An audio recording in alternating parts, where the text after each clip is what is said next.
Oke, sudah masuk rekaman.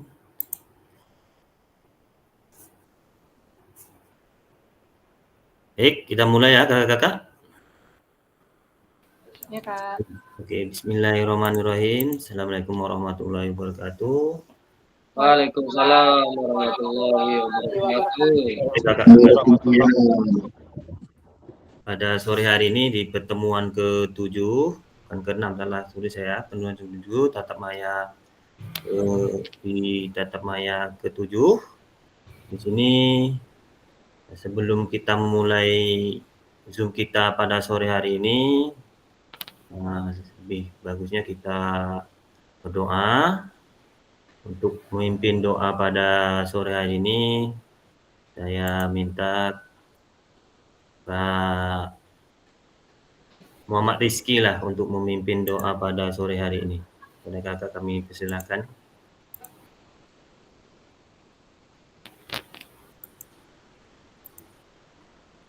Pak Muhammad Rizky bisa memimpin doa pada sore hari ini. Baik, Kak. Ya. Bismillahirrahmanirrahim. Assalamualaikum warahmatullahi wabarakatuh. Waalaikumsalam.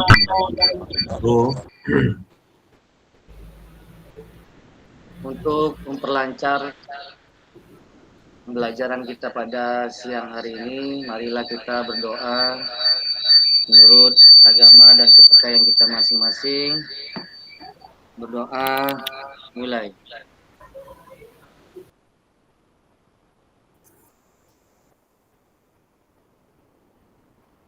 Amin. Berdoa selesai. Terima kasih. Assalamualaikum warahmatullahi wabarakatuh. Waalaikumsalam warahmatullahi wabarakatuh.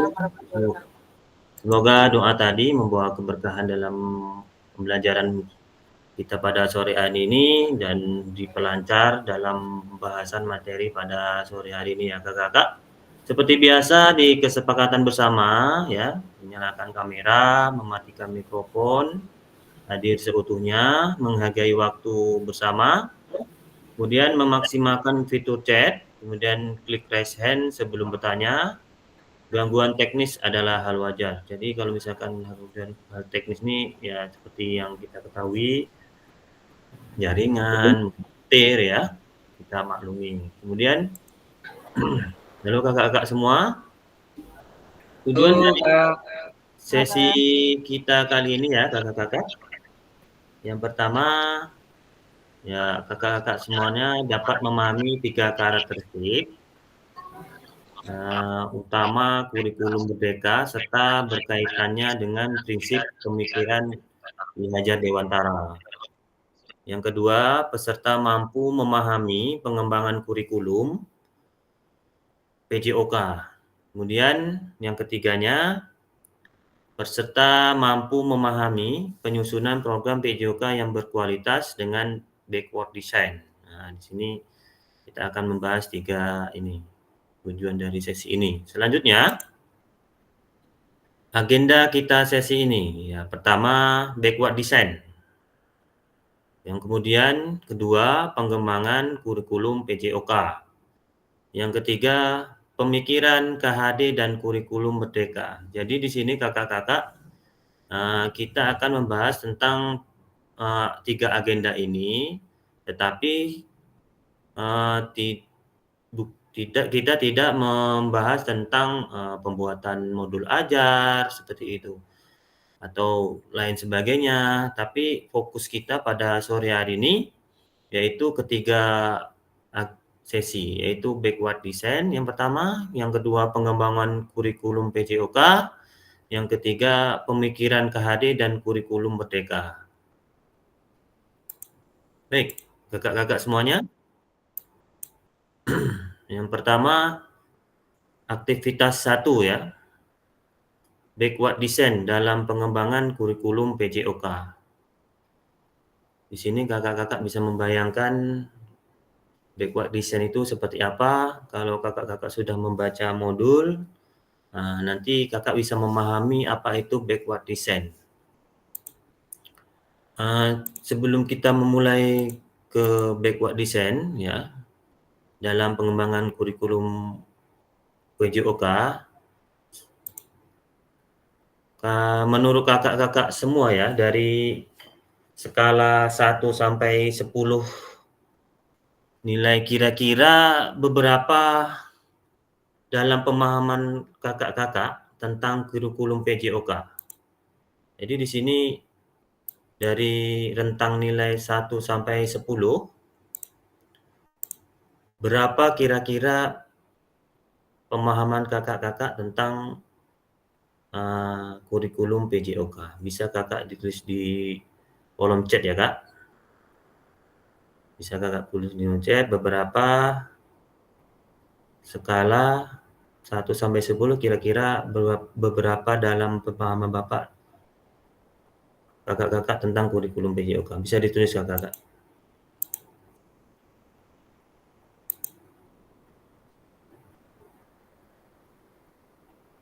Di kolom chat ya kak ya.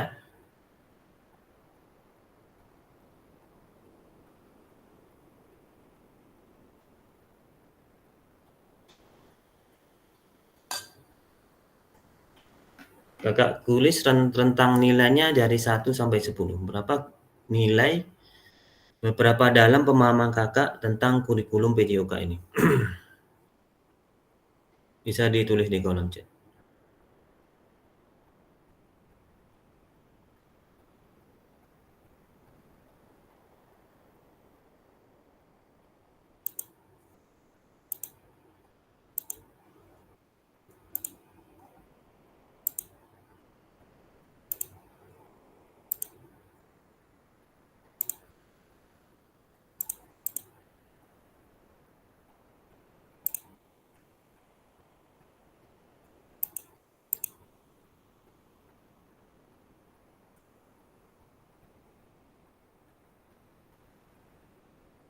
Bisa ditulis kak di kolom chat? Halo? Halo kakak-kakak? Oh, oke, 7 ya.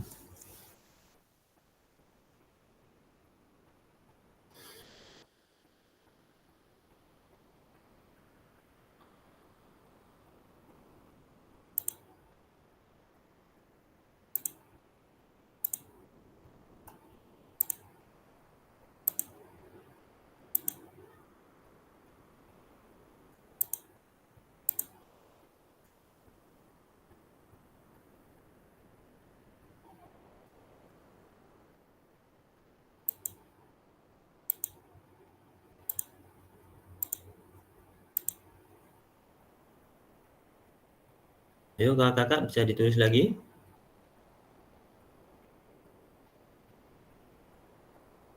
Baru Kak Yoga yang menulis. Sebutkan nilainya saja dulu Kak. Nanti kalau pas menerangkan nanti kita lihat aja. Oke, Kak Riki Oktopen 8 ya.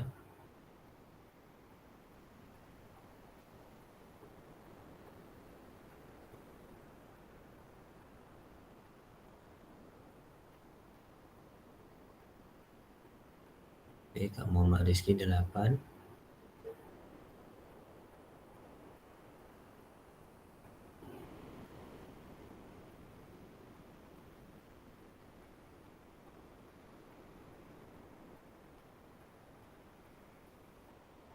Kak Hafiz 7. Baik.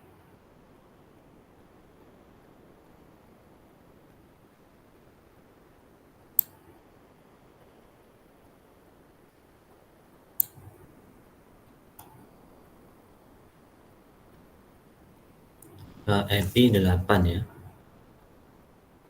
Yoga 7. Riki 8. Kak Mariski 8 ya. Kak Hafiz 7. Kak Epi 8. 8. Oke. Rata-rata semuanya menyebutkan 8 ya. Ada juga yang 7. Coba saya minta Kak yang 7 dulu ya, Kak Yoga Pratama. Mengapa kakak pemahaman kakak tentang kurikulum merdeka ini kakak menulis angka 7? Bisa dijelaskan Kak? Baik Kak, Makasih atas kesempatannya. Mungkin saya ngasih nilai 7 karena kemarin saya baru siap observasi, Kak. Ya. Ya, namanya di situ rubrik kata kepala sekolah saya kan. Di situ saya masih kurang paham tentang mengenai rubrik itu. Rubrik itu ya. Iya. Oke. Itu menurut kakak tentang pemahaman rubrik kurang memahami kata kepala sekolah ya. Iya, Kak. Kalau untuk mungkin yang lain ya, di sini ada juga yang 8. Kak Riki Oktopen 8, Kak Riki. Ya Kak. Coba dijelaskan Kak.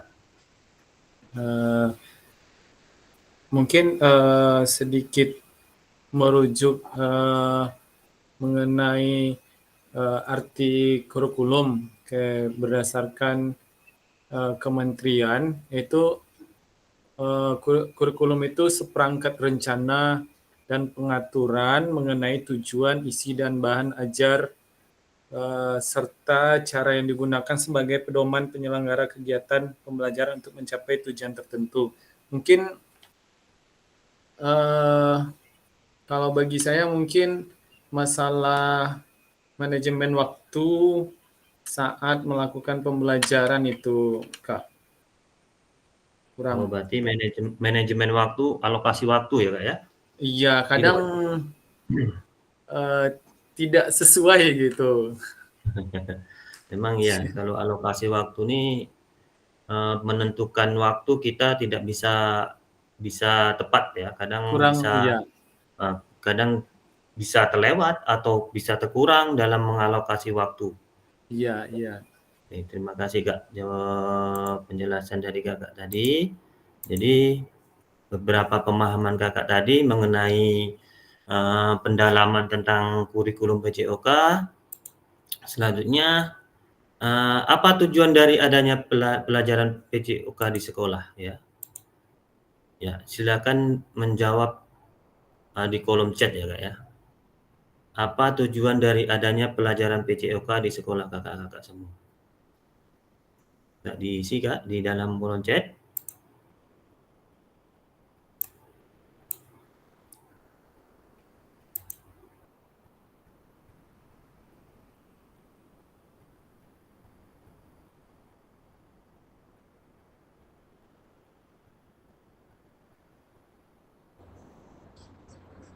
Oke Kak Tri, saya bisa beri tanggapan, nggak bisa menulis nih. Oh iya ya Kak. Lagi di jalan ya Kak ya? Iya Kak. Jadi menurut saya pelajaran PJOK ini untuk memilih dan mendidik karakter anak di sekolah gitu. Karena semuanya ada di situ. Dan juga bisa untuk prestasi, dan mengharumkan nama sekolah untuk atas nama prestasi yang diperoleh sama siswa kita. Itu tanggapannya Kak. Terima kasih Kak. Berarti kakak untuk Kak Suherman mendidik anak di sekolah untuk peningkatan prestasi ya Kak ya? Baik. Iya Kak. Ya. Selanjutnya kakak-kakak lain. Yoga di sini menjawab mengembangkan potensi anak di sekolah di bidang olahraga dan motorik belajar anak. Oke, Muhammad Rizky. Baik Kak. Ya, baik Kak. Kalau saya tujuan dari pembelajaran PJOK di lingkungan sekolah itu Kak untuk mengembangkan kebugaran fisik, keterampilan motorik, pengetahuan tentang kesehatan dan sikap positif terhadap aktivitas fisik. Ya, agar siswa dapat mengadopsi gaya hidup sehat secara berkelanjutan, meningkatkan kebugaran tubuhnya Kak, berpartisipasi aktif dalam olahraga dan aktivitas fisik yang bermanfaat bagi kesehatan fisik dan mental mereka. Oke. Berarti kakak ini fokusnya kalau di menurut pemahaman kakak, tujuan dari adanya PJOK di sekolah ini salah satunya pengembangan fisik, mental dan penggaya hidup sehat ya, baik itu motoriknya, ya itu di situ menurut pemahaman Kakak ya, Kak, ya. Iya. Selanjutnya Kak Evi, tadi dia resen, Kak Evi. Ya Kak, saya menambahkan juga Kak dari teman-teman tadi, menurut pendapat saya, tujuan dari pembelajaran PJOK di sekolah ini selain kegiatan jasmani juga mengembangkan fisik, gitu ya Kak ya, juga mengembangkan mental, sosial, emosional, dan intelektual kesehatan secara keseluruhan. Nah, itu Kak. Oke, hampir sama tadi dengan Ya jawaban Kak, sama Kak Rizky ya. Muhammad Rizky. Ya Kak. Tambahannya berarti emosional dan mental dan emosional. Memang sekolah itu Kak Ricky Otepen ya. Oke, Kak Ricky, coba Kak Ricky. Baik Kak, mungkin sedikit menambahkan kalau menurut saya tujuan pelajaran PJOK itu terutama karena saya di SD itu memperkaya gerak siswa dan bukan menjadikan siswa itu seorang atlet. Beda halnya nanti kalau di ekstrakurikulernya. Kalau di pelajaran PJOK memperkaya gerak siswa. Terima kasih Kak. Oke. Memang kalau di SD ini kita memang tidak teknik ya. Yuli mau nambahkan? Oh enggak. Kalau kita di SD memang salah satunya pun saya ngajar SD yang khususnya memang teknik dasarnya tidak terlalu kita harapkan, tapi kebugaran jasmaninya kalau di SD. Karena SD ini kan masih bermain ya banyaknya ya Kak ya. Jadi jawaban yang Kakak berikan itu salah satu pemahaman Kakak yang Kakak berikan yang seperti Kak Epi tadi penambahannya mental dan emosional seperti tadi disebut. Oke, Kakak-kakak kita lanjutkan. Tambah lagi Kak. Boleh, Kakak? Yang masalah tadi ya Kak. Soalnya kan kalau di kalau SD itu kan mereka kalau SMP sekarang nih Kak, dia itu masa peralihan SD SMP gitu kan. Ya. Jadi dia bisa bilang masa dia mencari jati diri gitu kan Kak. Jadi jati diri seperti apa dia. Jadi itulah peran kita sebagai guru olahraga kan membantu juga selain dari fisiknya kita bantu kan, emosionalnya, sosialnya juga kita bantu gitu Kak. Iya. Memang seperti itu. Ya, kalau Kak. di SMP ini dia sudah dikatakan memasuk remaja. Iya. Nah, pubertas kalau bilang. Ya, kalau di SD ini masih anak-anak. Datang kita habis di peluk-peluknya. Gitu iya, kalau SMP sekarang mana mau ada peluk-peluk guru ya kan Kak? Gitu. Iya. Oke Kak, terima kasih ya Kak ya. Kita lanjutkan. Di sini.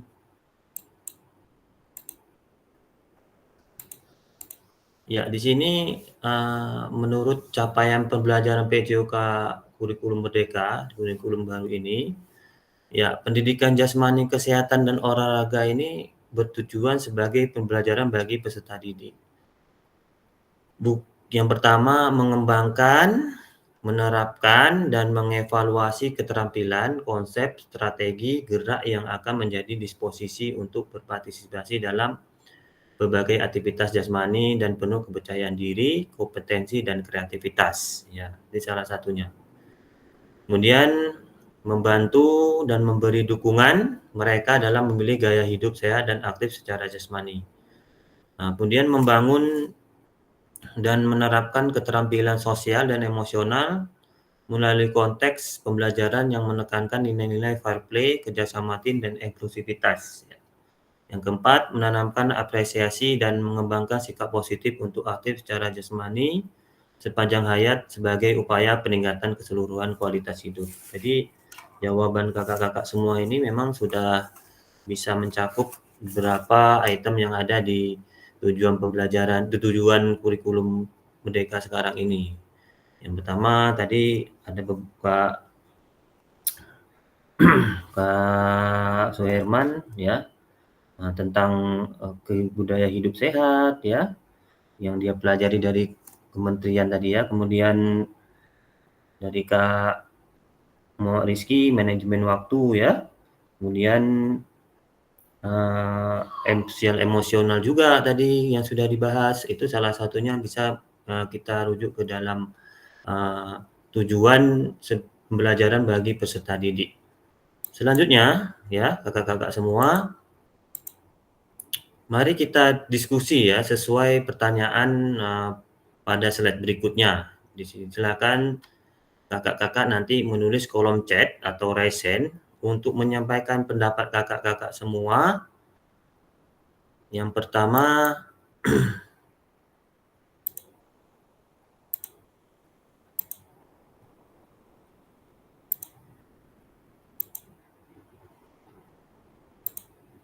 terlepas dari kurikulum apapun, apakah selama ini kakak-kakak sudah memahami dengan baik tujuan mata pelajaran dan menjadikan sebagai acuan? Yang keduanya, dalam konteks kurikulum merdeka, apa tujuan-tujuan ini bisa dicapai? Ya, coba diisi Kak di kolom chat. Yang pertama, terlepas dari kurikulum apapun, apakah selama ini kakak-kakak semua sudah memahami dengan baik tujuan mata pelajaran dan menjadikan sebagai acuan?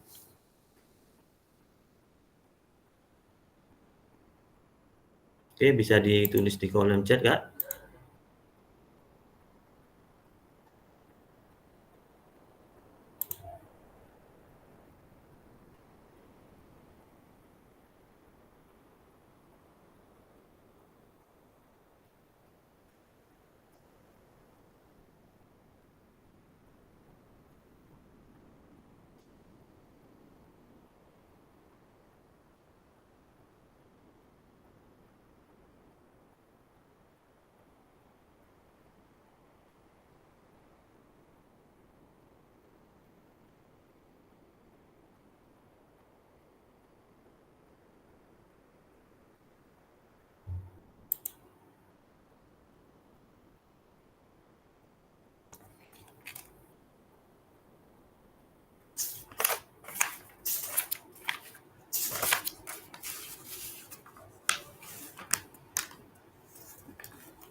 Ya, di sini Kak Yoga menyebutkan bahwasannya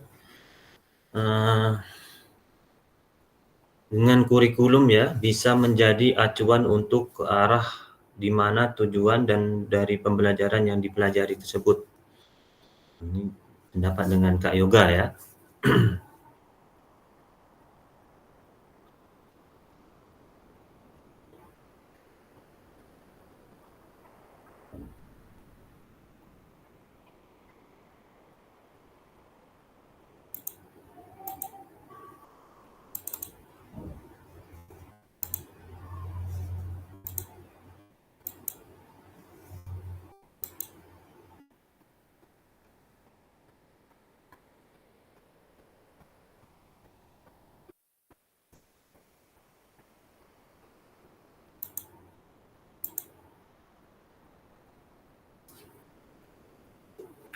Oke, kata-kata yang lain bisa dituliskan di kolom chat.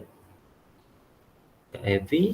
Ya, saya pribadi ya, dengan adanya PKG ini pemahaman saya tentang tujuan mata pelajaran PJOK menjadi referensi sudah 90% pemahaman terlepas dari kurikulum apapun ya. Jadi menurut Kakak Kak Evi sudah 90% pemahaman tentang kurikulum apapun ya, seperti itu.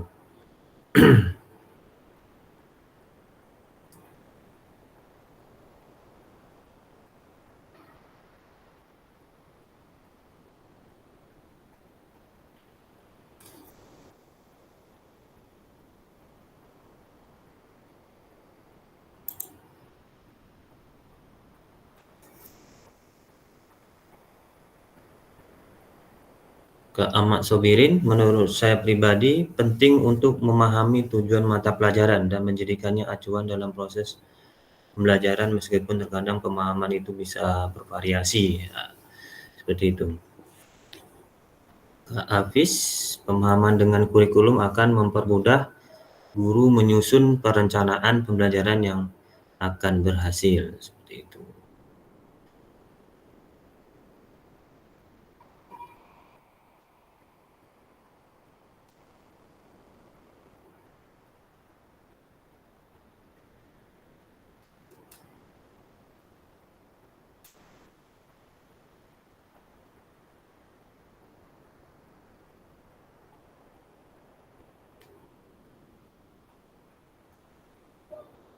Oke, Kak Evi bisa menjelaskan Kak pemahaman Kakak tentang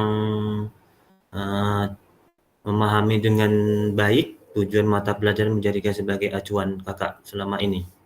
Kayaknya menarik pernyataan Kakak ini. Ya Kak, terima kasih waktunya. Di sini tadi kan sudah dengan pertanyaan yang telah Kakak sampaikan tadi kan Kak. Ya. Awal mulanya saya tidak paham Kak bagaimana saya menyusun mata pelajaran PJOK ini sesuai dengan kurikulum yang ada sekarang kan Kak. Kadang saya buat tuh ya misal alokasi waktu saya tidak paham. Kadang saya aturnya tidak dari asesmen awal, tidak ada perancangan kayak gitu kan Kak. Jadi setelah adanya ini saya sudah berangsur-angsur paham bagaimana kita merancang pembelajaran itu gitu Kak. Merancang pembelajaran itu sesuai dengan karakter anak didik gitu Kak. Sesuai dengan karakter anak didik kita gitu kan. Gitu. Baik, berarti menyesuaikan dengan karakter karakter dengan jadi kalau sekedar kita paham dengan karakter anak kita gitu kan Kak, jadi kita bisa merancang kurikulum apa, modul apa yang akan kita ajarkan seperti itu Kak. Oke. Baik ya. Berarti dalam merancang ini memang butuh kurikulum, nanti di situ bisa dimasukkan ya di dalam proses program nanti setelah ini kita masuk pengembangan kurikulum dan program kurikulum itu sendiri. Jadi di sini memang kita sebagai guru PJOK khususnya memang harus selalu mengetahui karakteristik peserta didik tersebut dan karakteristik bagaimana kita harus membuat pengembangan kurikulum. Muhammad Rizky, Kak Muhammad Rizky, ingin sampaikan? Oh, ya. Oke, kita lanjutkan ya Kak ya.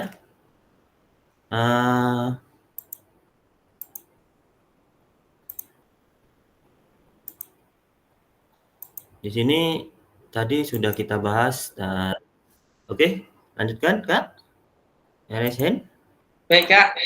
Menurut saya Kak.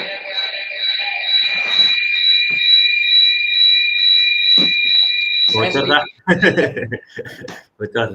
Storing. Ya, storing. Kalau menurut saya tujuan mata pelajaran PJOK adalah menjadikan sebagai acuan dalam pengajaran. Saya selalu berusaha memastikan bahwa pembelajaran berfokus pada pengembangan kebugaran fisik, keterampilan motorik, serta pemahaman siswa tentang pentingnya hidup sehat dan aktif. Kalau menurut saya gitu Kak. Ya. Kurang lebih Kak masih belajar. Ya. Memang kalau di Kuring Merdeka ini ya, memang kita masih dalam proses ya Kak. Dalam proses pengembangan, dalam proses pengetahuan kita terhadap bagaimana kita mengembangkan yang salah satunya modul ajar itu sendiri ya, kakak semuanya.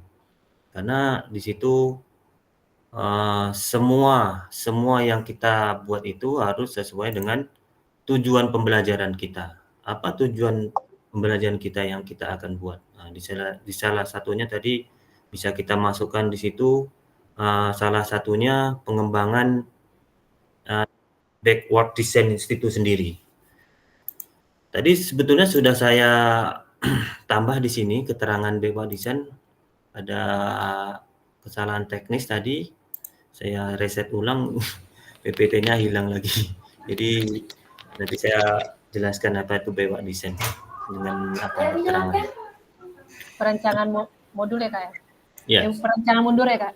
Ya, perancangan mundur. Kalau backward design ini perancangan kalau kita bahas, ya pengertiannya adalah suatu pendekatan ya dalam merancang instruksional yang melibatkan perencanaan proses pembelajaran yang dimulai dari identifikasi capaian yang diharapkan dan kemudian merancang langkah-langkah yang dibutuhkan untuk mendapat capaian tersebut secara mundur ke belakang. Maksud di mundur ke belakang di sini menentukan penilaiannya, pengalaman belajar peserta didik, dan aktivitas untuk mencapai tujuan tersebut.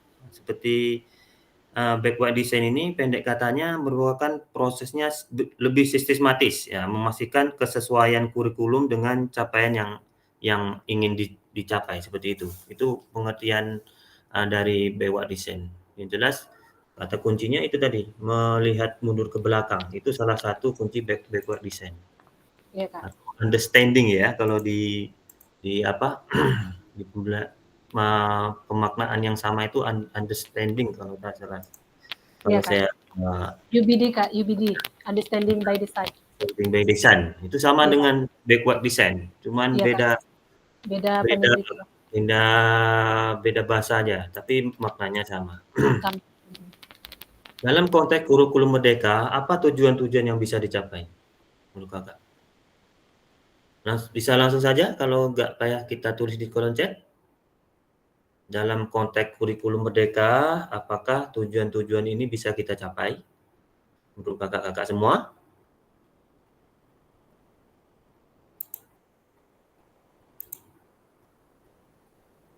Halo kakak-kakak. Bisa Kak, bisa dicapai Kak. Bisa dicapai ya.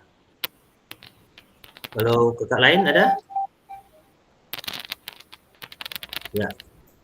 Berarti dalam konteks kurikulum merdeka, tujuan-tujuan ini kita bisa capai. Ya, memahami tujuan umum penting ya sebagai acuan untuk memahami muara akhir pembelajaran kita. Jadi untuk mencapai tujuan umum ini pemerintah sudah menurunkannya ke dalam CP, capaian pembelajaran, dan mempersilahkan guru atau satuan pendidikan untuk menurunkannya lagi ke dalam PP, tahapan pembelajaran. Ya. Di sini mungkin kakak-kakak ingin diskusikan lagi? Oke, kita lanjutkan. Ya, kita masuk ke pertanyaan bagaimana ya kakak-kakak semua memastikan agar pengajaran yang kita lakukan benar-benar menyasar tujuan pembelajaran.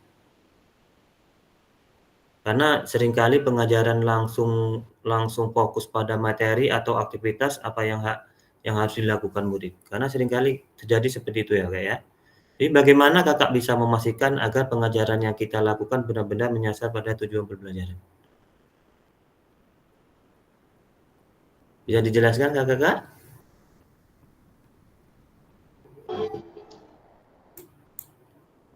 Ini Kak Epi? Kakak-kakak lain, Kak Riki?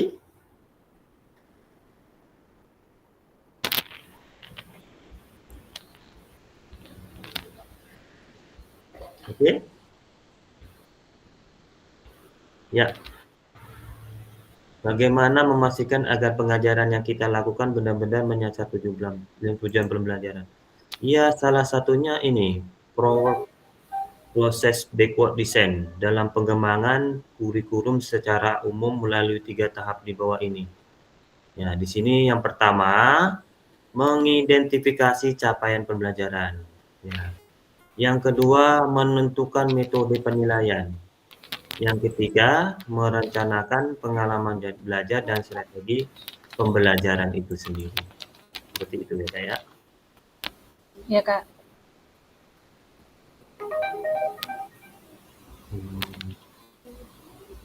Baik. Nah, jadi pesan kunci dari backward design ini yaitu merupakan proses sistematis ya yang memastikan kesesuaian kurikulum dengan pencapaian pembelajaran yang diinginkan. Backward design juga pada akhirnya membantu kita menyelaraskan tujuan ya, langkah-langkah pembelajaran, kemudian cara penilaiannya. Nanti di pertemuan selanjutnya ada nanti kita membahas tentang perencanaan pembelajaran. Di situ nanti ada langkah-langkah yang kita buat dalam pembuatan langkah-langkah umum dalam pembuatan modul ajar di situ. Tapi menggunakan backward design. Salah satunya menentukan tujuan pembelajaran, kemudian menentukan asesmen pembelajaran, kemudian merencanakan konten pembelajaran, ya. Kemudian kita memperhatikan diferensiasi, kemudian mengembangkan sumber belajar, fasilitas dan sumber daya lainnya, kemudian menyusun langkah-langkah pembelajaran, menyusun rencana keselamatan. Nah, itu salah satunya. Jadi kita lanjutkan.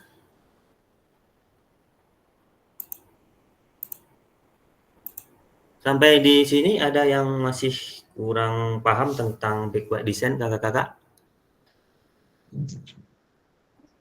Ini kakak. Ya. Kakak-kakak? Kak, mau tanya Ya. Kak, Boleh? ada sedikit, bisa dulu lagi Kak. Jadi Kak, kalau kita membuat perancangan mundur ini, backward design ini, kita awali dengan apa Kak? Misalnya buat modulnya itu Kak. Contohnya Kak. Kalau kita membuat backward design, kita melakukan asesmen awal atau asesmen ya. Biasanya asesmen diagnostik atau asesmen awal. Itu salah satunya mengetahui kemampuan peserta didik, pengalaman peserta didik sebelum kita memulai pembelajaran. Itu salah satunya.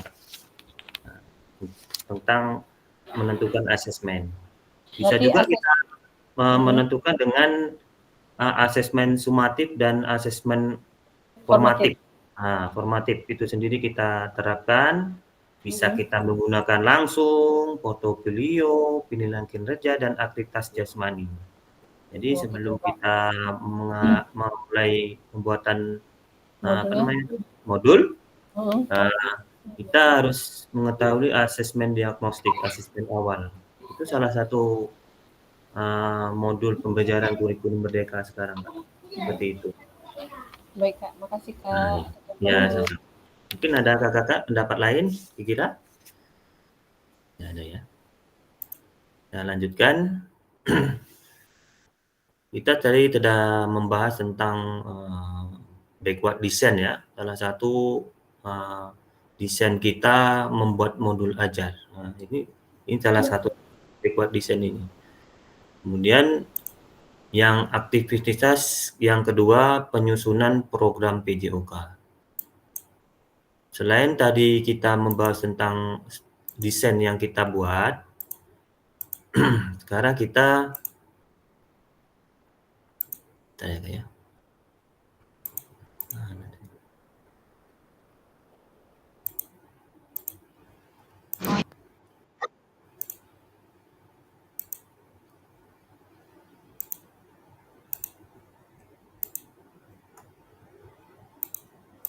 Ya, kurikulum berbasis standar ya Kak ya. Di sini manakah yang benar, manakah yang benar definisi di bawah ini. Yang pertama, kurikulum merupakan seperangkat aktivitas untuk menguasai keterampilan. Ya, yang kedua, buku teks peserta didik dapat dikatakan adalah suatu kurikulum. Nah, kurikulum adalah suatu standar untuk mengetahui apakah peserta didik harus pelajari meliputi keterampilan, pengetahuan, dan sikap. Dari ketiga pertanyaan ini, yang nomor 3 adalah kurikulum adalah standar ya untuk mengetahui apakah apa yang peserta didik harus pelajari meliputi keterampilan, pengetahuan, dan sikapnya. Seperti itu ya Kakak. Kita lanjutkan penyusunan program kurikulum. Ya, komponen kurikulum pada satuan pendidikan pelaksanaan. Nah, di sini ada yang pertama struktur kurikulum, yang kedua capaian pembelajaran ya CP, yang ketiga pembelajaran dan asesmen atau penilaian ya Kak. Kemudian penggunaan perangkat ajar. Yang kelima kurikulum satuan pendidikan. Jadi komponen kurikulum ini adalah salah satu pendidikan dikembangkan dan digunakan di satuan pendidikan, terdiri dari karakteristik satuan pendidikan, visi dan misi dan tujuan satuan pendidikan, pengorganisasian dan pembelajaran dan perencanaan pembelajaran. Sebetulnya kalau kita lihat dalam pengembangan kurikulum ini, di sini kita bisa masukkan di kurikulum kita, seperti kurikulum KOSP ya. Kita bisa dimasukkan di agenda tentang pembelajaran PJOK itu sendiri, Kakak. Kemudian di sini mengapa kurikulum operasional berbeda antara satuan pendidikan? Ya. Kalau kakak-kakak ketahui bahwasannya dalam agar bermakna ya, kurikulum operasional itu ada satuan pendidikan dikembangkan sesuai dengan konteks dan kebutuhan peserta didik dan satuan pendidikannya. Jadi sesuai dengan karakteristik, sesuai dengan kurikulum operasional yang dibuat itu berbeda-beda ya. Ini menjadi ya suatu kabar gembira kakak-kakak dapat menyusun program yang relevan dengan kultur gerak di mana peserta didik tinggal. Jadi bisa menyesuaikan dengan kultur, dengan budaya yang ada di sekitar sekolah kakak-kakak semuanya. Mari berbagi cerita pada saat Bapak Ibu menyusun kurikulum ya. Pasti kalau kakak-kakak bayangkan menyusun kurikulum ini biasanya kepala sekolah, operator ya, biasanya kan seperti itu ya kakak-kakak. Kalau kita guru paling ikuti rapat, kemudian mendapat foto, kemudian baru masukkan di dalam kurikulum KSP. Jadi di sini kalau kita lihat kita sebagai guru PJOK dilibatkan dalam hal-hal tersebut agar pengembangan kurikulum khususnya PJOK bisa dimasukkan di dalam pengembangan kurikulum operasional di dalam satuan pendidikan kakak masing-masing. Baik kakak-kakak, di sini ada 3 pertanyaan ya. Coba nanti kakak bisa tuliskan di dalam kolom chat. Yang pertama, bagaimana kakak dan semua selama ini merancang program PJOK sebagai bagian dari pengembangan kurikulum mata pelajaran PJOK. Yang kedua, apa saja yang selama ini kakak-kakak dan ibu anggap menjadi suatu yang bernilai untuk dipelajari murid di kelas PJOK.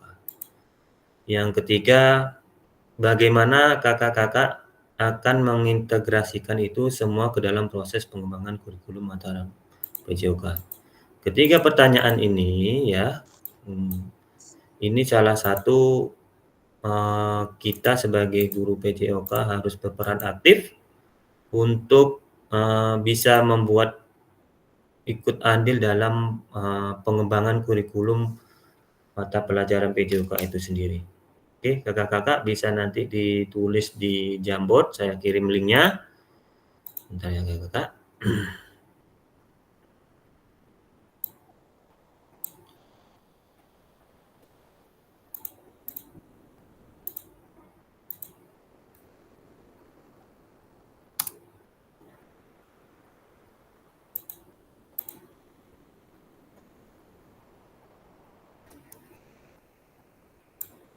Udah masuk kak? Sudah saya kirim di link kolom chat ya.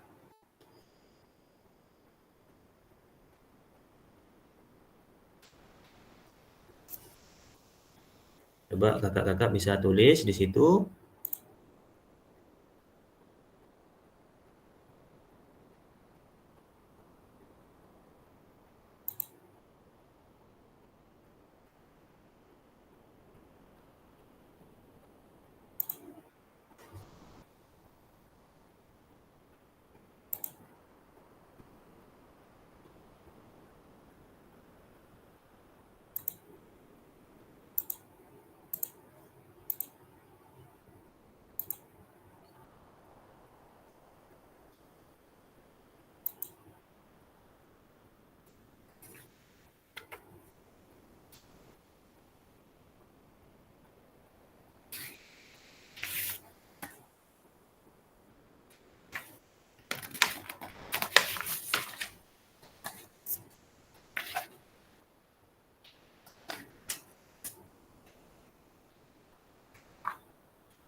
Bisa masuk ya kak?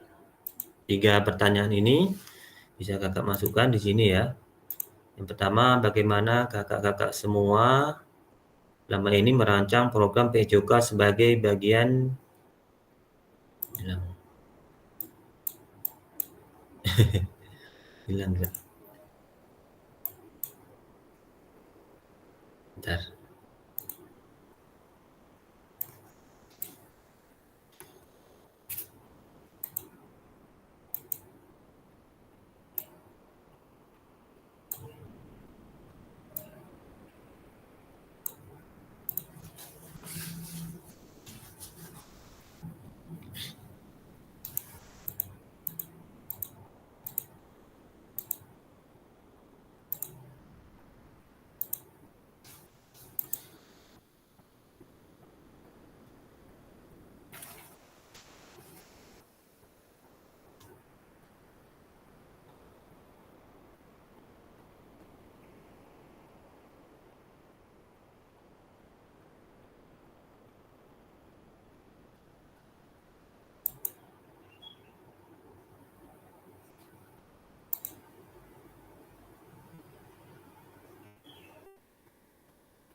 Oke kakak, tulis di apa kak?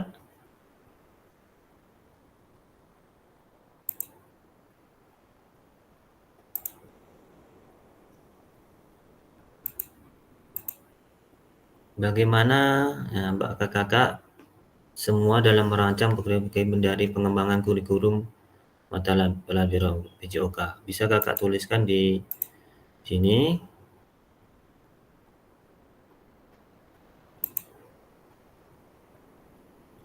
Yang kedua, kemudian apa saja selama ini kakak-kakak ibu anggap menjadi suatu yang bernilai ya dipelajari siswa di kelas PJOK.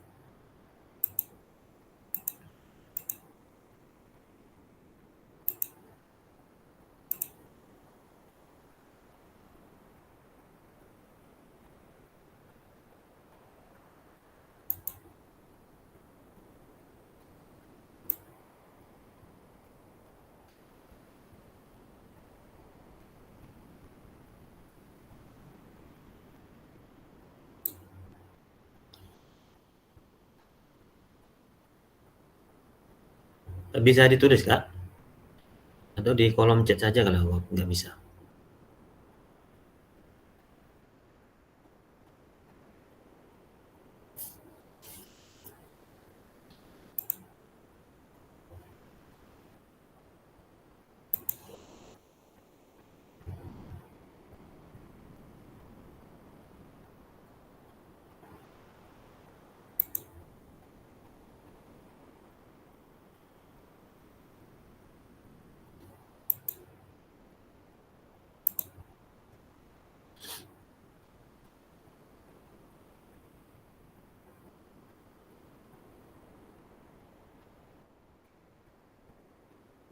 Oke, oke, bisa kirimkan ke WA ya. Bentar.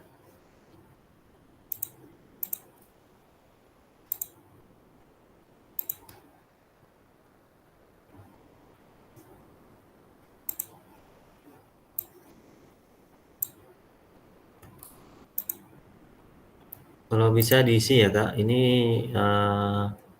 salah satu penilaian juga ya kalau mengisi Jambon ini kita bisa sambil melihat keaktifan kakak-kakak. Jadi kalau kakak buat nampak dia di sini.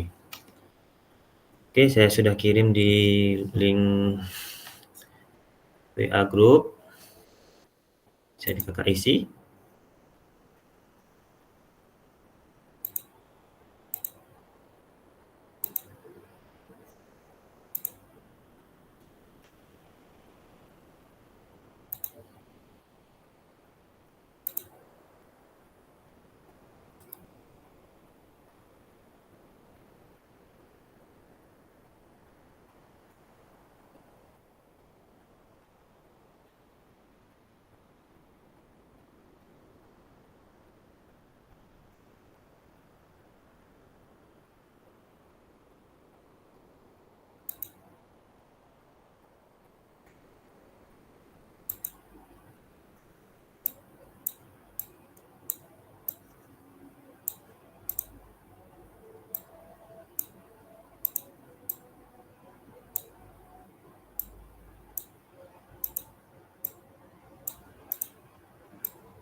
Tulis namanya ya kak, biar tahu siapa yang buat.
Hujan lebat di Duri, Kak Tri, pakai petir-petir.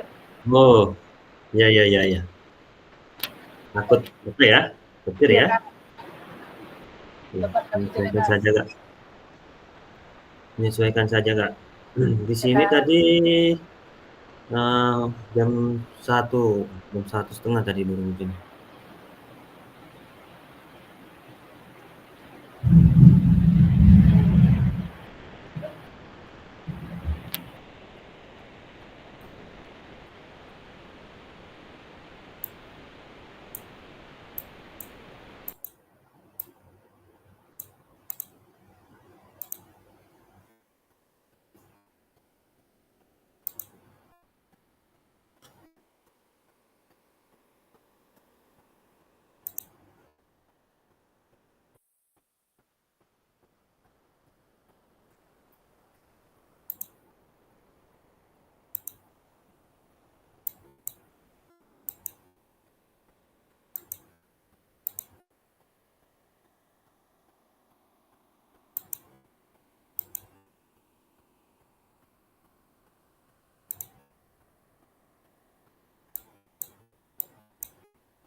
Ini udah terlempar ya.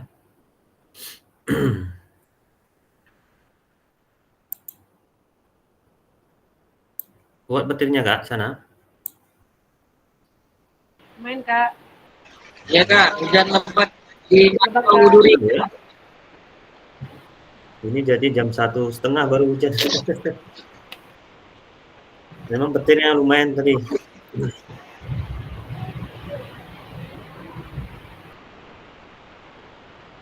Oke, kita langsung saja ya, Kak, bahas tentang proses pembelajaran yang kurikulum ini, tentang kurikulum. Yang pertama, bagaimana kakak-kakak selama ini merancang program PJOK sebagai bagian dari pengembangan kurikulum mata pelajaran PJOK? Ya, jadi selama ini bagaimana kakak-kakak semuanya ya merancang program PJOK sebagai bagian dari pengembangan kurikulum mata pelajaran PJOK. Nampak, Kak? Ini apanya? Slide-nya nampak?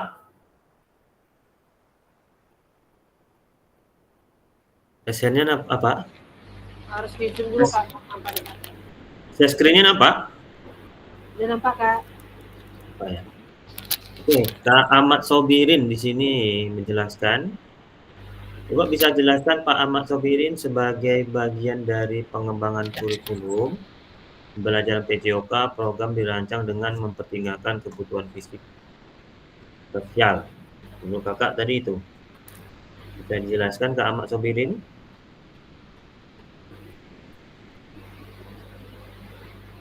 Halo Kak Ahmad Sobirin.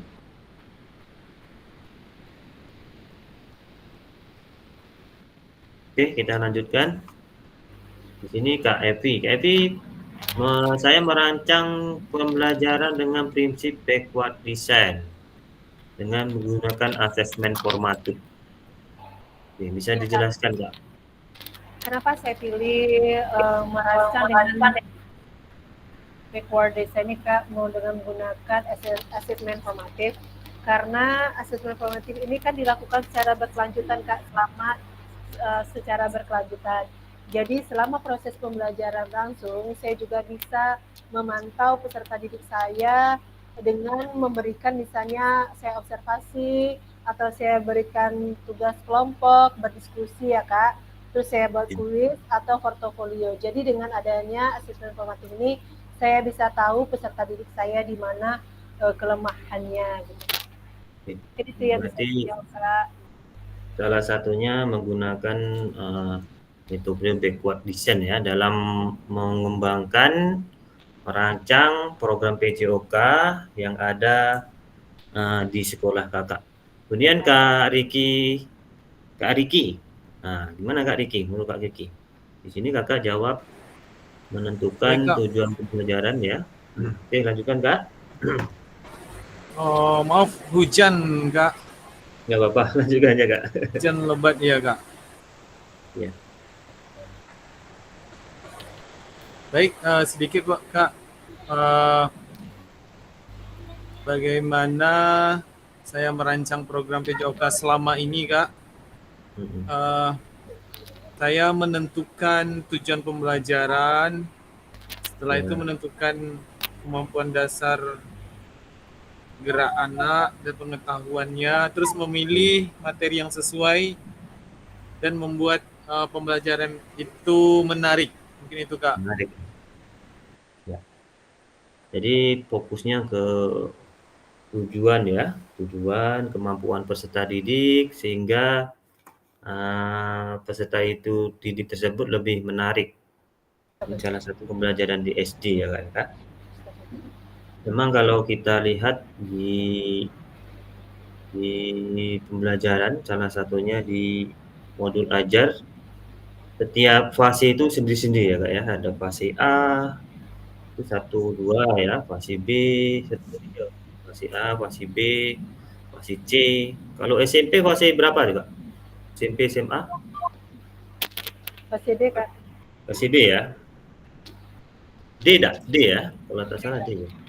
Kalau SMA? Kak Usnul, Kak Yuli? SMA? Fase E ya? Tak salah fase E kalau SMA. Kak Yoga, coba bisa Kak Rizky lah, Kak Rizky. Baik Kak, di sini saya sedikit akan menjelaskan bagaimana Bapak dan Ibu selama ini merancang program PJOK sebagai bagian dari pengembangan kurikulum mata pelajaran PJOK. Buat saya dengan mengacu pada kompetisi inti kurikulum TK Kak. Iya. Memastikan pembelajaran mencakup aspek kebugaran fisik, keterampilan motoriknya, dan pengetahuan kesehatan. Saya menyusun program berdasarkan pendekatan berbasis proyek aktivitas fisik yang bervariasi. Kita menekankan evaluasi berbasis kompetisi untuk menilai perkembangan siswa secara menyeluruh. Mungkin kayak gitu aja Kak. Oh iya.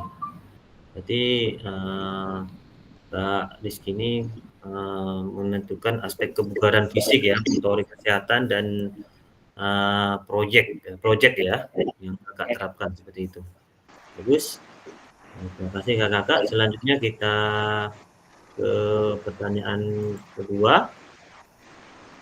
Kak Yoga, ya Kak Yoga gantian ya Kak ya. Apa saja yang selama ini Kakak anggap menjadi sesuatu yang bernilai untuk dipelajari murid di kelas PJOK? Kak Yoga? Di sini Kakak menjawab keterampilan fisik, nilai kerjasama, kesehatan, dan sportivitas. Mengapa Kakak memilih keterampilan fisik, kemudian nilai kerjasama, kesehatan, dan sportivitas Kak Yoga? Halo Kak Yoga?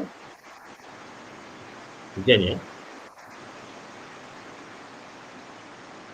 Mungkin Kak Epi bisa menjelaskan kalau Kakak di sini menjelaskan sesuatu yang bernilai dalam pembelajaran PJOK yaitu kode fisik peserta didik. Iya Kak. Kenapa saya pilih itu ya Kak? Sesuai dengan anak didik saya di sekolah ya Kak. Rata-rata karena saya bisa lihat kondisi fisik anak-anak yang di sekolah saya itu sangat menurun. Kenapa Pak? Karena anak-anak sekarang ini sudah dia bisa kategori anak zaman sekarang karena mereka mager, malas bergerak gitu. Jadi mereka habis beraktivitas dengan gadget saja terus Kak. Jadi saya di sini memilih saya prihatin dengan kondisi fisik anak saya, maka saya mengutamakan sekali dalam pembelajaran PJK walaupun itu hanya 2 JP, saya pastikan kondisi fisik mereka itu lebih baik lagi. Ya. Yang kita coba. Terima kasih Kakak. Jadi lebih fokus ke kondisi fisik dan peserta didik dalam karena selama ini kita ketahui jangankan SD, SMP ya, SD aja sekarang memang untuk masalah gadget ini ya, masalah smartphone, handphone yang dipakai itu kadang fokusnya ke situ, tangannya kemudian gaya dia sukai itu pasti di dalam smartphone tersebut ya. Oke. Selanjutnya ini Kak Riki ya. Kak Riki, menurut Kakak selama ini apa yang Kakak anggap menjadi suatu yang bernilai dipelajari menurut di kelas PJOK Kakak sendiri? Baik Kak, mungkin hampir sama sedikit dengan Kak Evi. Selama ini menurut saya yang dianggap penting itu di pelajaran PJOK itu fisik sama pengetahuannya. Sementara kalau sekarang kan tujuan pembelajaran PJOK itu menyeluruh sekarang itu Kak. Tidak hanya fisik sama pengetahuan, tapi mental, sosial, dan kesehatannya juga Kak. Mungkin itu Kak. Ya. Terima kasih. Nah, Riki, memang kita ketahui bahwasanya pembelajaran PJOK ini sangat menyeluruh ya, bukan saja kalau dulu kita hanya lari aja kamu, lari, di bola lari, main seperti itu ya, main. Pak bola Pak, kasih bola, main gitu ya.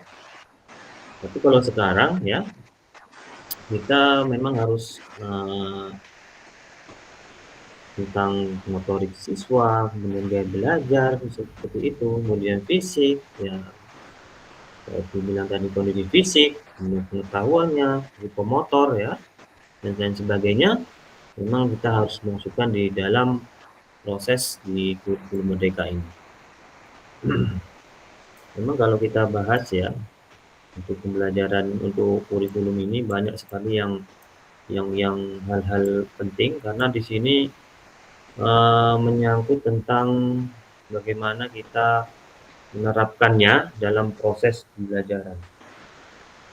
Memang di dalam perumusan tujuan pembelajaran itu salah satunya kan ada beberapa item, ada audien, behavior, condition, dan detail. Selanjutnya, bagaimana kakak-kakak semua ya mengintegrasikan itu semua ke dalam proses pengembangan kurikulum atau pelajaran PJOK yang sekarang berlaku. Kak Yoga menjawab mengidentifikasi apa yang bernilai dan proses serta merefleksikan semua pengalaman proses pembelajaran.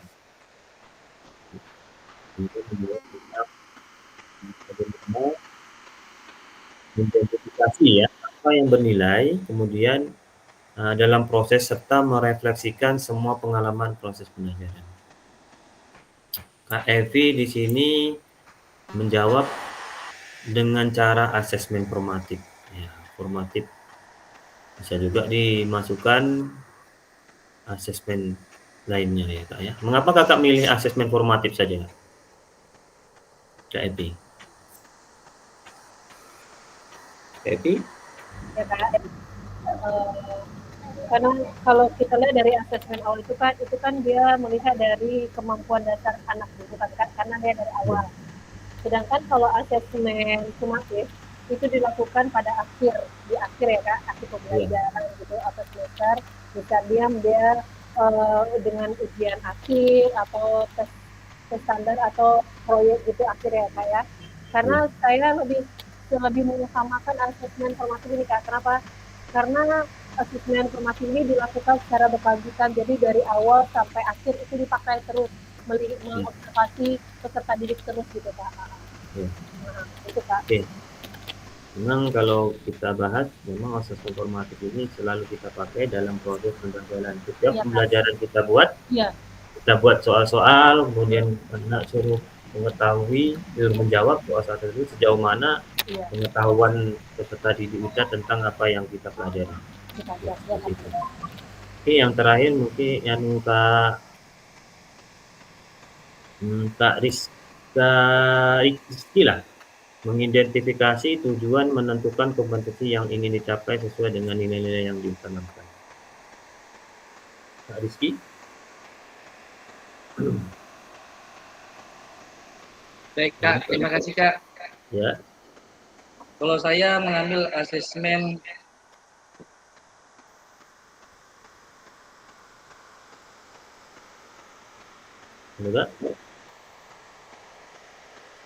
aktivitas interaksi Kak, menciptakan aktivitas fisik dan olahraga yang mendorong kolaborasi, disiplin dan kesadaran kesehatan.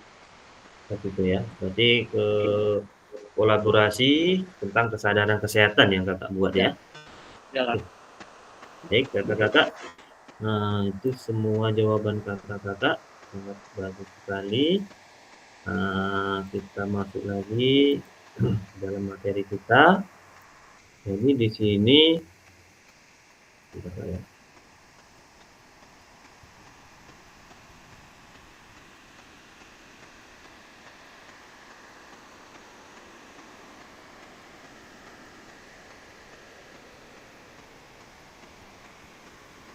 yang pertama tadi sudah dijawab beberapa pertanyaan ya. Nomor 1 ini, 2, kemudian dengar Kak Dri, maaf ada hujan. Gak apa-apa Kak. Oke, yang dalam ketiga pertanyaan tersebut ya, yang 6 faktor ya mempengaruhi pengembangan program PJOK. Nah, salah satunya kebutuhan peserta didik. Nah, itu salah satunya. Jadi di situ kebutuhan peserta didik itu ada, kita itu menjadi fasilitator, kita itu peserta didik sebagai pendengar. Nah, gitu. Jadi kemudian yang kedua,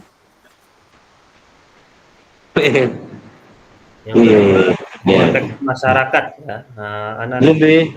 Konteks masyarakat di sini yaitu sumber daya ekonomi maupun lingkungan fisik ya, latar belakang penduduknya dalam anti etnis atau agama dan tingkat pendidikan. Jadi di situ termasuk konteks masyarakat. Kemudian waktu ya, waktu di sini kita sebagai mengajar mengikuti waktu yang bergulir ya. Kemudian kita bisa mengakulasi jumlah waktu yang tersedia untuk menyampaikan konten, mempraktikkan konten tersebut, penilaian penampilan dan capaian murid ya. Di situ ada beberapa estimasi sama dengan rumusnya ya, estimasi waktu dengan jumlah ketentuan dikali jumlah minggu kali JP. Pembuatan program pengembangan PJOK. Kemudian alokasi jam pembelajaran ya, alokasi jam pembelajaran. Alokasi jam pembelajaran kalau di SD berapa Kak? Kalau alokasi jam pembelajaran? Biasanya kalau 1 minggunya itu 3 kali 35 menit, ya 70 menit ya. Biasanya 1 jamnya itu, apa namanya, P5 kalau tak salah. Kemudian yang SMP atau MTS itu biasanya 2 kali 40 atau 80 menit. SMA dan MA itu 2 kali 48 atau 90 menit. Nah, itu alokasi waktu. Kemudian cakupan dan tahapan.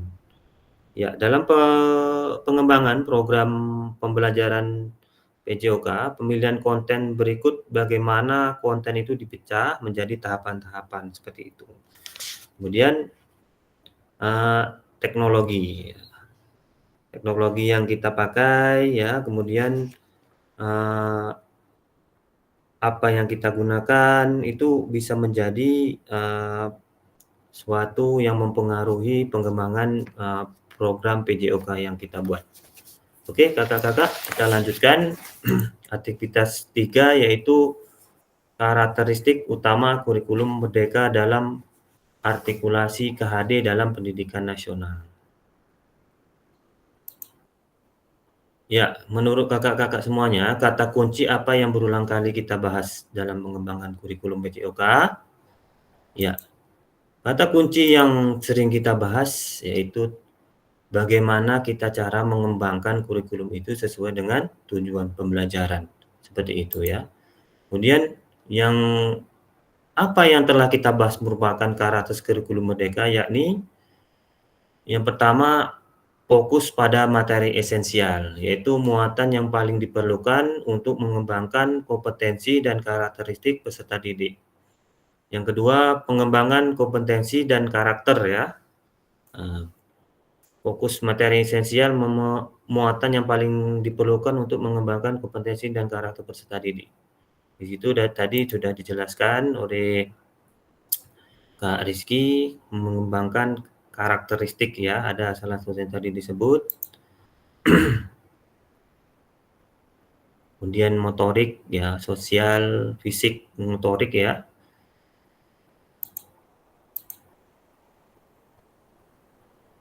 Selanjutnya, pengembangan kompetensi sosial, emosional, dan moral peserta. Ini tadi karakteristik kurikulum merdeka yang sudah dibahas Kak Evi tadi, Kak Riki ya, Kak Rizky.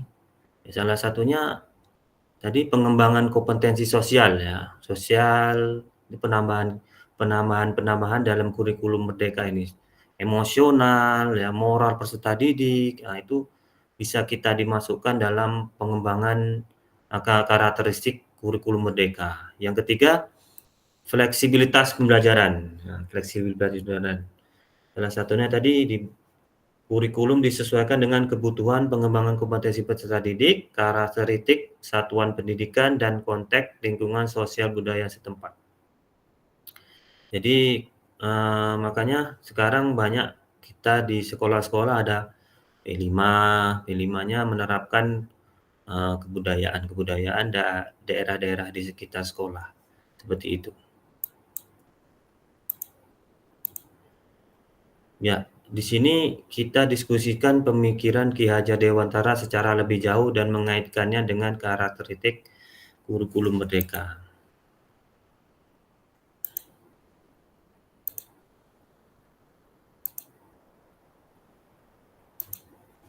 Ya, salah satunya Ki Hajar menggarisbawahi bahwa maksud pendidikan adalah menuntun ya segala kodrat yang ada pada anak-anak agar mereka dapat mencapai keselamatan dan kebahagiaan yang setinggi-tingginya baik sebagai manusia maupun sebagai anggota masyarakat. Oleh sebab itu, pendidikan itu hanya dapat menuntun tumbuh atau hidupnya kekuatan kodrat yang ada pada anak-anak agar lebih memperbaiki tingkah lakunya, bukan dasarnya hidup dan tumbuhnya kekuatan kodrat anak itu sendiri. Ya, pada sesi ini ya kakak-kakak, yang pertama bisa memahami 3 karakteristik utama kurikulum Merdeka itu sendiri, serta keterkaitannya dengan prinsip pemikiran Ki Hajar Dewantara. Yang kedua, ya kakak-kakak semua bisa memahami pengembangan kurikulum PJOK, kemudian kakak-kakak mampu memahami penyusunan program PJOK yang berkualitas dengan backward design. Oke, kakak-kakak, sampai di sini kakak-kakak ingin ditanyakan dalam proses pengembangan kurikulum pendidikan jasmani, olahraga, dan kesehatan ini yang kita bahas pada sore hari ini. Ingin ditanyakan kakak-kakak? Yang pertama tadi tentang backward design ya. Kemudian tentang program kurikulum. Yang ketiganya tentang pengembangan kurikulum itu sendiri. Ingin ditanyakan Kak, kakak-kakak? Oke, kalau tidak, oke. Kak, siapa nih? Rizky, Kak. Oke, Kak Rizky. Saya mau menanyakan ini, Kak, pertanyaan yang nomor 3, Kak. Peserta mampu memahami penyusunan program PJOK yang berkualitas dengan backward design. Maksudnya gimana, Kak? Berarti sebelum saya jawab, mungkin kakak-kakak lain bisa jawab. Kak Evi sudah paham nih? Kak Evi, bisa jawab Kak Evi? Ya, Kak. Kak Muhammad Rizky dia kurang mengetahui tentang peserta mampu memahami penyusunan program PJOK yang berkualitas dengan backward design. Oke, saya coba bantu kayak Kak jawab, Kak. Iya, boleh. Kalau salah mau dikoreksi, Kak. Iya, oke. Backward design ini adalah perancangan mundur. Kenapa dibilang dengan perancangan mundur? Perancangan mundur itu yaitu salah satu strategi merancang modul project yang efektif. Jadi perancangan mundur ini kita ada 3 asesmen yang kita gunakan tadi ya Kak Rizky. Salah satunya saya menggunakan asesmen formatif. Jadi dari 3 asesmen ini, yang pertama ada asesmen awal. Jadi Kak Rizky bisa mengetahui kalau asesmen awal ini Kak Rizky bisa lihat dengan proses penilaiannya untuk mengetahui kemampuan dasar anak hingga kondisi awal anak sebelum merencanakan suatu pembelajaran. Jadi Kak Rizky bisa membuat rancangan dulu, oh anak ini ternyata kemampuannya seperti ini, jadi cocoknya saya buat rancang suatu pembelajarannya seperti ini agar si anak peserta didik kita tercapai pembelajarannya. Itu adalah asesmen awal. Sedangkan asesmen formatif ini asesmen yang dilakukan secara berkelanjutan selama proses pembelajaran berlangsung gitu. Jadi kita bisa buat secara observasi, kita buat diskusi, membuat kuis dan portofolio. Itu adalah asesmen formatif ya. Selanjutnya ada asesmen sumatif.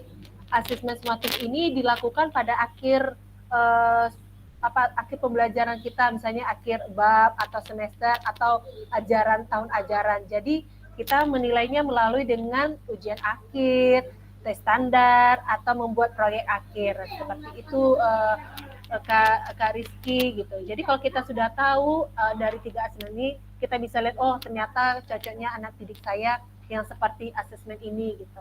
Nah, mungkin pemahaman saya seperti itu Kak Rizky, Kak Tri. Terima kasih Kak. Kak, terima kasih. Oke, baik Kak ya. Nah, itu jawaban dari Kak Epi tadi. Memang backward design itu kita melihat secara mundur ke belakang. Secara mundur ke belakang ini maksudnya menentukan penilaian itu seperti apa, dari penilaian, kemudian pengalaman belajar peserta didik, kemudian aktivitas untuk mencapai tujuan tersebut. Ya, pendek katanya bahwa backward design ini merupakan proses yang sistematis yang memastikan kesesuaian kurikulum dengan capaian pembelajaran yang kita inginkan. Jadi bisa juga kita Muhammad Rizky kita masukkan juga langkah-langkahnya. Jadi dalam nanti di modul selanjutnya ada tuh langkah-langkahnya. Salah satunya yaitu menentukan tujuan pembelajaran itu termasuk dalam backward design. Nah, kemudian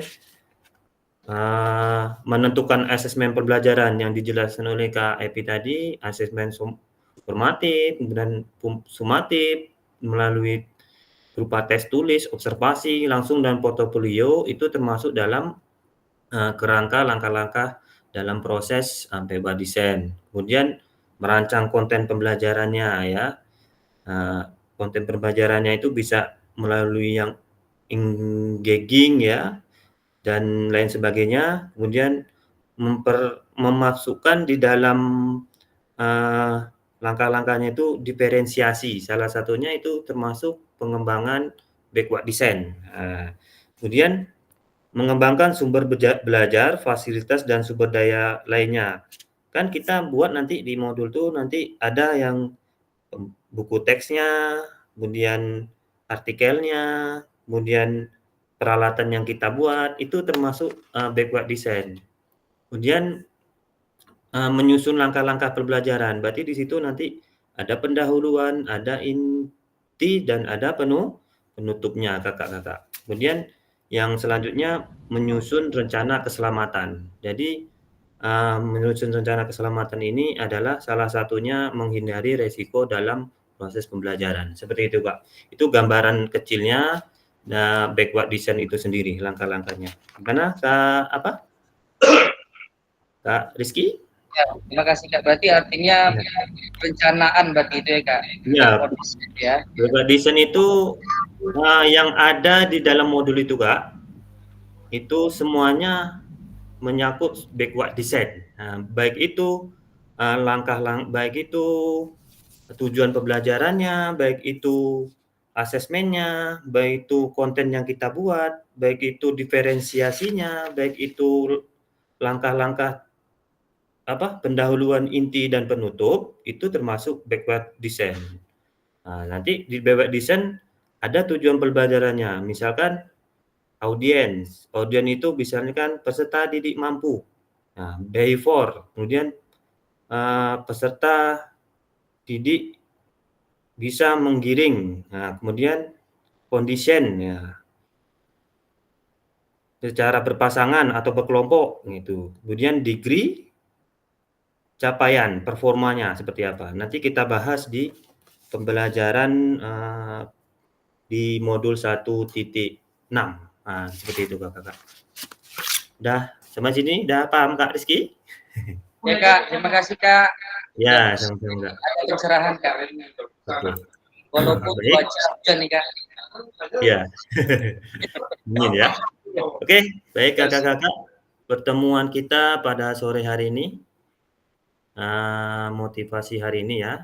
Yang pertama, tuntutlah ilmu tetapi tidak dengan melupakan ibadah, dan kerjakanlah ibadah tapi tidak boleh lupa pada ilmu. Hasan Al-Basri. Oke, terima kasih kakak-kakak. Baik, pertemuan kita pada sore hari ini cukup di sini. Sebelum kita menutup kegiatan pada sore hari ini, kakak-kakak semua,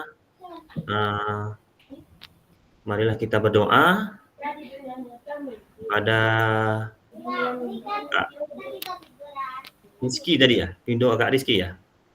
Ya Kak. Oke, memimpin doa Kak pada sore hari ini, Mama Rizky. Baik, assalamualaikum warahmatullahi wabarakatuh. Waalaikumsalam warahmatullahi warahmatullahi wabarakatuh. Untuk menutup kegiatan kita pada sore hari ini, mudah-mudahan apa-apa yang telah disampaikan oleh Kak Tri mendapatkan pencerahan pada kita semua. Marilah kita berdoa menurut kepercayaan masing-masing. Berdoa mulai.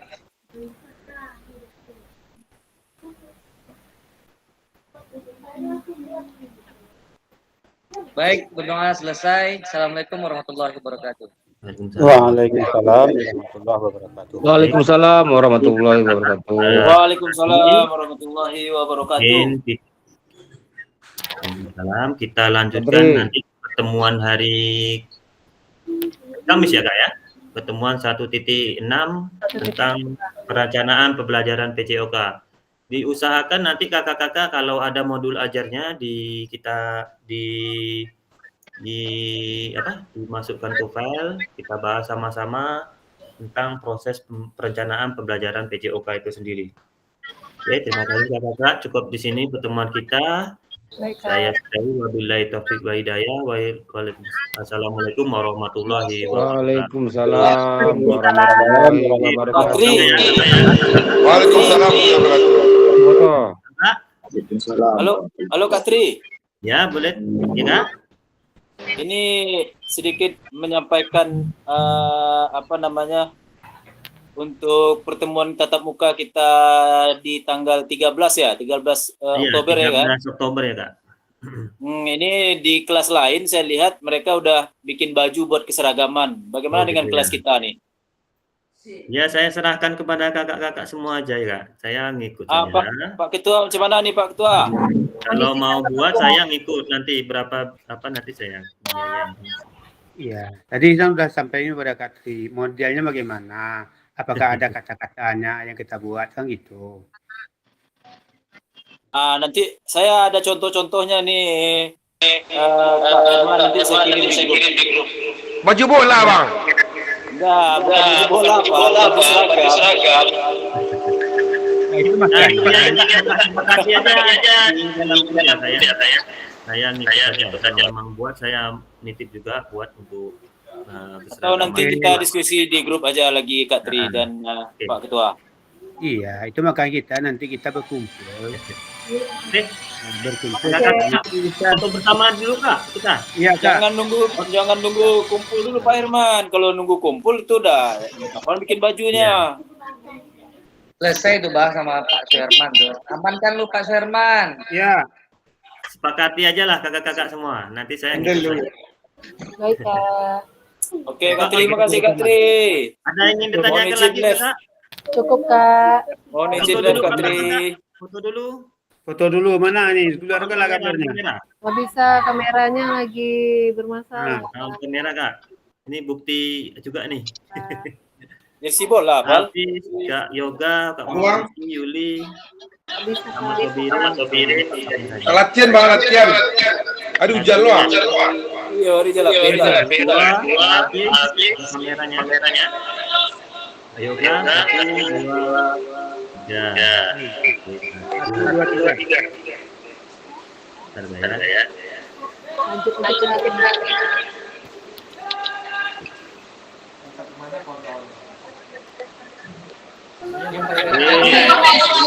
Semangat, Kak, semangat. 2, 3. Oke, terakhir jempolnya. 1, 2, 3.